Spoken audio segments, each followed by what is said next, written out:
Ну что, друзья, прошло уже достаточно много времени, а МВД Абхазии совместно с прокуратурой не дают никаких комментариев. А именно по поводу того, что Юрий Хагуш, напомню, он является главой Гагры, отстреливает русских туристов в Абхазии. Более того, скорее всего, данная тема так и забудется, и никаких комментариев не будет, так как по предварительной версии главу Гагры сам так называемый президент Абхазии Бадра Гумба освободил от какой-либо ответственности. А то, что человек сегодня, а именно российский турист, лежит в коме в сочинской больнице, это уже мало кого интересует. Также стоит заметить, что данное происшествие с Хагушем – это не первое происшествие. Буквально пару месяцев назад была похожая ситуация. Только на месте русского человека был армянин. Хагуш совместно со своими друзьями просто-напросто взяли и избили человека. И даже в этом случае Хагуш избежал каких-либо наказаний со стороны правоохранительных органов. Получается, что сегодня в Абхазии любой, так скажем, депутат, политик может свободно выйти на улицу, взять пистолет и стрелять в кого хочет, куда хочет. И ему за это ничего не будет. Ну а теперь, друзья, давайте обратим на комментарии внимание, что по данному инциденту пишут российские граждане. А я хотела в том году там побывать, когда в Сочи была. Хорошо, что домой уехала.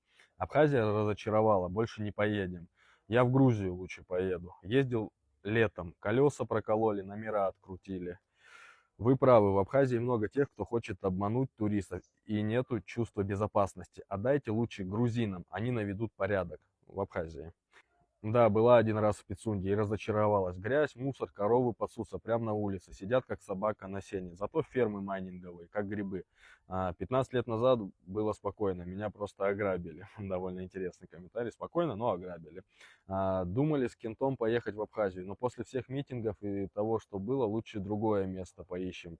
Поедем в Грузию, Сакартвело. С мужем тоже в 2018 году на машине приехали. Нам гвозди под колеса подсунули, думали, не доедем до Сочи хотя бы. Так, следующий комментарий. Никогда не было желания посетить Абхазию. Мало того, что люди дикие, так там и смотреть нечего. За полдня можно посетить всю Абхазию. Интересного ничего. Одна разруха. Поедем обратно в Россию. И я был, за день все посмотрел и уехал. Больше не возникает желания туда ехать. Грузины, Абхазия ваша, забирайте ее.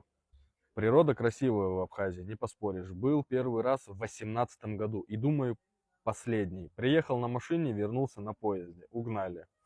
Вот и вся, так скажем, суть Абхазии на сегодняшний день. И происходит это, опять же, все от того, что нет закона. Нету системы самоуправления, нет системы управления, даже так скажем, которая могла бы наладить, ну, хотя бы для туристов какой-либо порядок, чтобы они могли себя чувствовать в безопасности. Поэтому сегодня, скорее всего, все, так скажем, люди с постсоветского пространства едут в Грузию. Потому что здесь есть порядок, здесь есть закон, здесь система судебная правильно работает, ну и полиция, конечно же. А что касается Юрия Хагуша, он, скорее всего, так и останется безнаказанно и будет дальше совершать свои преступления по отношению к русским.